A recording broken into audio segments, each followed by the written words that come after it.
Okay, let's dive in. You know that feeling, the one where you're trying to get something done or maybe trying to inspire someone else. Hmm. And you reach for the obvious motivator, like maybe just offering more money. And sometimes, well, it just doesn't quite It's land. a common default, isn't it? Yeah, We often think, external rewards are the main thing, but human motivation is often much more complex than that. absolutely. And that's exactly what we're digging into today. We've got this really fascinating piece of writing here. It offers some, well, powerful insights into how to actually get things done and maybe how to connect with people in a way that truly moves them. Right. So our mission really is to cut through the noise, pull out the absolute core principles, and look at the vivid examples that really bring them to life. We want this deep dive to give you a swift understanding of a remarkably powerful motivator. Right. In the material we're looking at, it presents a whole set of principles for, influencing people. Hmm. But it pays special attention to one specific idea, listing it as Principle 12. Principle 12. Okay, so what is this key principle? According to the source, Principle 12 is simply throw down a challenge. Throw down a challenge, huh? That sounds less like gentle persuasion and maybe more like, well, like a confrontation almost. What does the source mean by that here? Well, it is about stimulating competition, yes, Yeah. but the source is very clear that it's not meant in a sordid, money-getting way. Okay. It's fundamentally about appealing to something deeper, the desire to excel. It's described as the act of challenging itself, like throwing down the gauntlet. So it's not just about the prize at the end, but tapping into some kind of internal drive. What is it about that kind of challenge that resonates so deeply, according to the source? The material suggests it speaks particularly to people's spirit. It seems rooted in a fundamental human need, the desire to excel. Hmm. It offers a chance for self-expression, an opportunity to prove one's worth. It's the chance to win, of course, but the source connects this directly to the desire for a feeling of importance. The desire for a feeling of importance. Okay, yeah, that makes sense. It kind of elevates the task beyond just like an obligation, makes it about showing what you can do, your value. Precisely. And this idea, it lines up with broader observations the source brings in. It mentions Harvey S. Firestone, the founder of Firestone Tire and Rubber Company. Right. He observed that pay and pay alone wasn't really enough to bring together or hold good people. For him, it was the game itself that was the powerful draw. The game itself. That's a powerful phrase. Like the actual work, the challenge of doing it well, that's the reward. That's the implication, yeah. Yeah. The source also references Frederick Herzberg, who's described as a great behavioral scientist. Yeah. He apparently conducted these extensive studies, Oh, yeah. looked at thousands of individuals, everyone from factory floors right up to senior executives. Okay, and what did Hertzberg's research find? What really motivates people? He found that the single most stimulating and motivating factor was actually the work itself. Just the work. Yeah, when the work felt exciting and interesting, that's what made workers look forward to doing it and feel genuinely motivated to do a good job.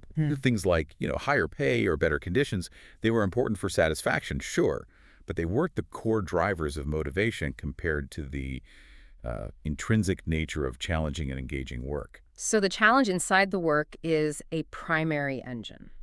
Interesting. And the source doesn't just talk theory, it gives some incredibly vivid examples, real stories that stick with you. Let's start with that story about Charles Schwab and the mill that wasn't hitting its production targets.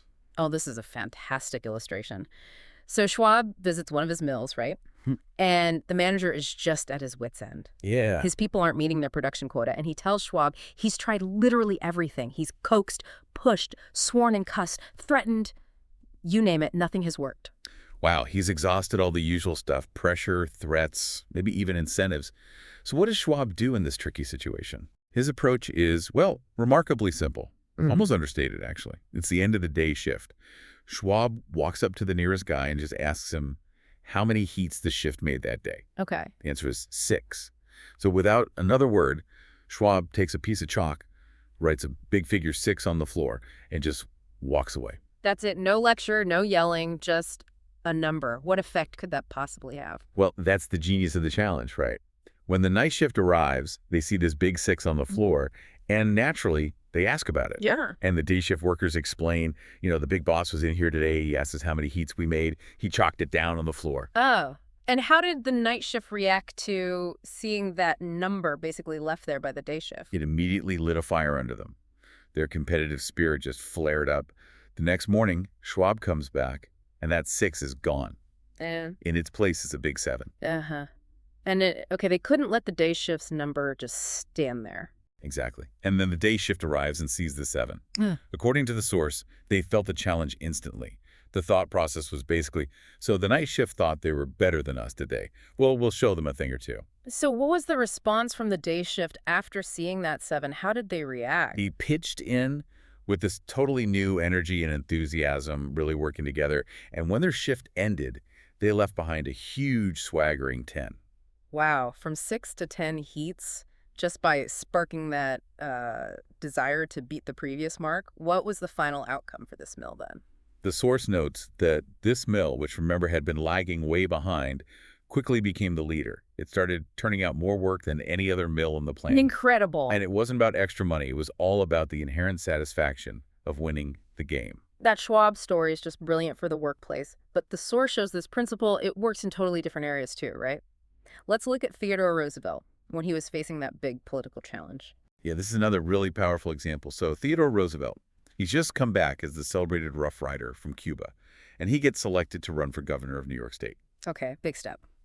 But his path hits a major snag pretty early on, doesn't it? It does, yeah. The opposition finds out that technically he's no longer a legal resident of the state. Ouch.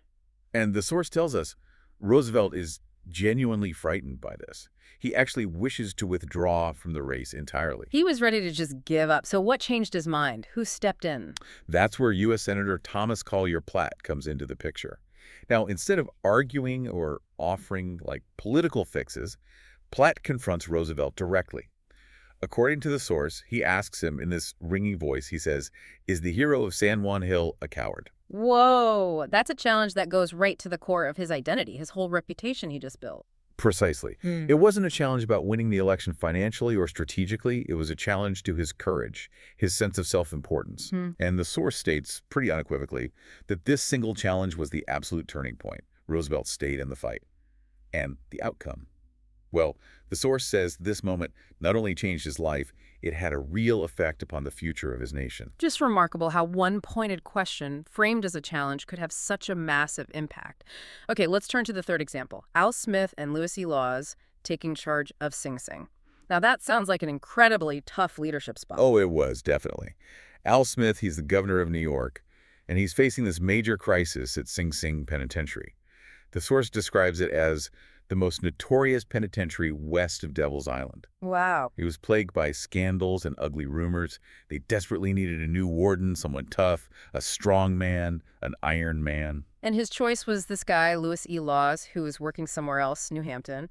How did Smith first approach Laws with this opportunity? Well, Smith sends for Laws, and the material says he jovially asks him about going up to take charge of Sing Sing. He just says, they need a man up there with experience. Right. Seems like a straightforward job offer at first. But Laws hesitated, which, you can understand given Sing Sing's reputation back then. Absolutely. The source notes Laws was completely flabbergasted. He knew the huge dangers involved. The political instability wardens there had famously short tenures, one only lasted 3 weeks. 3 weeks? Yeah. He had a career to consider, right? He had serious doubts, asking himself, is it worth the risk? So how did Smith get him over the line? How did he convince him to take on such a daunting role? Well, seeing Laws hesitate, Smith totally shifts his approach.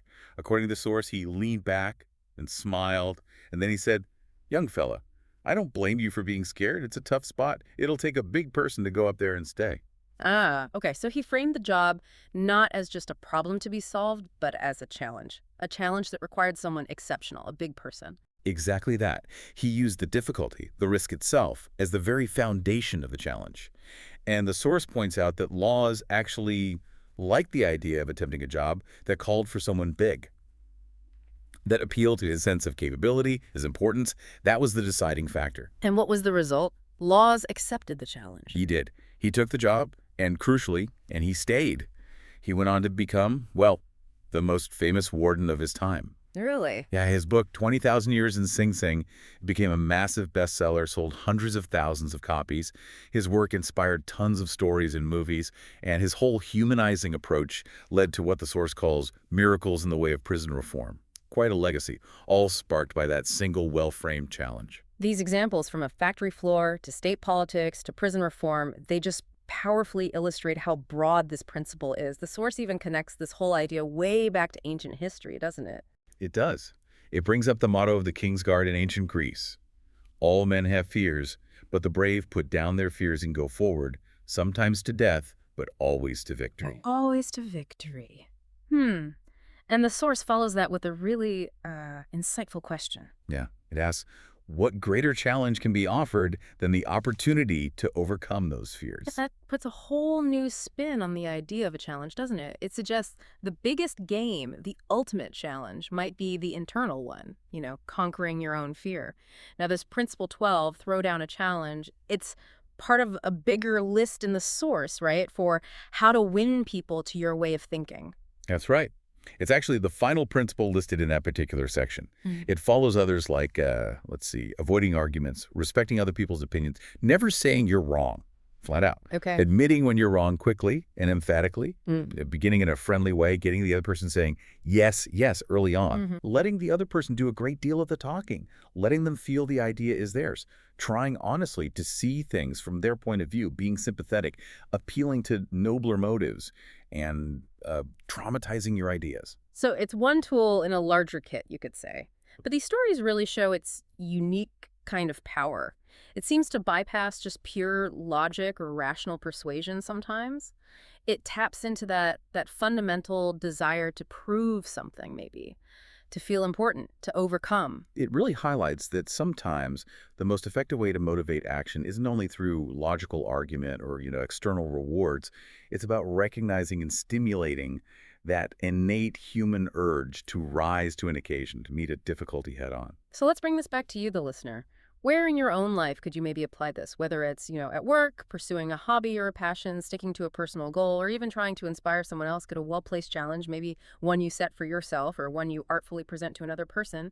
Unlock that desire to excel more effectively than other methods you might usually try. This deep dive really underscores that motivation. Well, it's often less about what you give someone or what you take away, and maybe more about tapping into that inner intrinsic drive. It's about the game itself, isn't it? That feeling of importance that comes from facing down something difficult. Remember Schwab's simple chalk mark kicking off a production race? Yeah. Platt's sharp question challenging Roosevelt's courage, or Smith framing that almost impossible Sing Sing job as needing a big person. Exactly. Those weren't about better salaries or bonuses in the moment. They were about appealing directly to that desire to excel, to prove worthiness. And drawing on that ancient wisdom the source mentioned about fear, maybe consider this. What opportunities exist in your life right now to deliberately put down fears and just step forward?